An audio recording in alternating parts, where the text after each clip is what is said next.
بسم اللہ الرحمن الرحیم۔ ناظرین و سامعین السلام علیکم۔ میں ہوں آپ کا دوست، آپ کا ہوسٹ صابری میاں، اور آپ دیکھ رہے ہیں اردو ورڈز یوٹیوب چینل۔ ایک مرتبہ کا واقعہ ہے کہ سید الانبیاء نبی اکرم صلی اللہ علیہ وآلہ وسلم طواف فرما رہے تھے۔ ایک اعرابی کو اپنے آگے طواف کرتے ہوئے پایا، جس کی زبان پر یا کریمو کی صدا تھی۔ حضور اکرم صلی اللہ علیہ وآلہ وسلم نے بھی پیچھے سے یا کریمو پڑھنا شروع کر دیا۔ وہ اعرابی رکن یمانی کی طرف جاتا تو پڑھتا یا کریمو۔ سرکار دو عالم صلی اللہ علیہ وآلہ وسلم بھی پیچھے سے پڑھتے یا کریمو۔ وہ اعرابی جس سمت بھی رخ کرتا اور پڑھتا یا کریمو۔ سرکار صلی اللہ علیہ وآلہ وسلم بھی اس کی آواز سے آواز ملاتے ہوئے یا کریم پڑھتے۔ عرابی نے تاجدار کائنات صلی اللہ علیہ وآلہ وسلم کی طرف دیکھا اور کہا کہ اے روشن چہرے والے، اے حسین قد والے، اللہ کی قسم اگر آپ کا چہرہ اتنا روشن اور عمدہ قد نہ ہوتا تو آپ کی شکایت اپنے محبوب نبی کریم صلی اللہ علیہ وآلہ وسلم کی بارگاہ میں ضرور کرتا کہ آپ میرا مذاق اڑاتے ہیں۔ سید دو عالم صلی اللہ علیہ وآلہ وسلم مسکرائے اور فرمایا کہ کیا تو اپنے نبی کو پہچانتا ہے؟ عرض کیا نہیں۔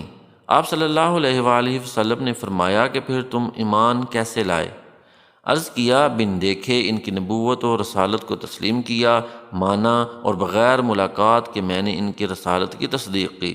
آپ صلی اللہ علیہ وآلہ وسلم نے فرمایا مبارک ہو، میں دنیا میں تیرا نبی ہوں اور آخرت میں تیری شفاعت کروں گا۔ وہ حضور صلی اللہ علیہ السلام کے قدموں میں گرا اور بوسے دینے لگا۔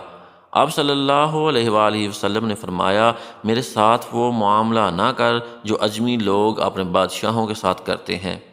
اللہ نے مجھے متکبر و جابر بنا کر نہیں بھیجا، بلکہ اللہ نے مجھے بشیر و نذیر بنا کر بھیجا ہے۔ راوی کہتے ہیں کہ اتنے میں جبرائیل علیہ السلام آئے اور عرض کیا اللہ جل جلالہ نے آپ صلی اللہ علیہ وآلہ وسلم کو سلام فرمایا ہے اور فرماتا ہے کہ اس اعرابی کو بتا دیں کہ ہم اس کا حساب لیں گے۔ عرابی نے کہا یا رسول اللہ صلی اللہ علیہ وآلہ وسلم، کیا اللہ میرا حساب لے گا؟ فرمایا ہاں، اگر وہ چاہے تو حساب لے گا۔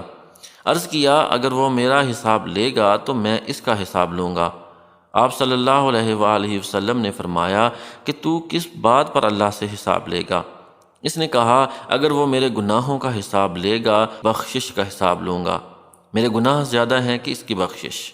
اگر اس نے میری نافرمانیوں کا حساب لیا تو میں اس کی معافی کا حساب لوں گا۔ اگر اس نے میرے بخل کا امتحان لیا تو میں اس کے فضل و کرم کا حساب لوں گا۔ حضور اکرم سید عالم صلی اللہ علیہ وسلم یہ بات سماعت کرنے کے بعد اتنا روئے کہ ریش مبارک آنسوؤں سے تر ہو گئی۔ پھر جبرائیل علیہ السلام آئے، عرض کیا اے اللہ کے رسول صلی اللہ علیہ وآلہ وسلم، اللہ سلام کہتا ہے اور فرماتا ہے کہ رونا کم کر دیں۔ آپ کے رونے نے فرشتوں کو تسبیح و تحلیل بلا دی ہے۔ آپ نے امتی کو کہیں نہ وہ ہمارا حساب لے نہ ہم اس کا حساب لیں گے، اور اس کو خوشخبری سنا دیں یہ جنت میں آپ صلی اللہ علیہ وآلہ وسلم کا ساتھی ہوگا۔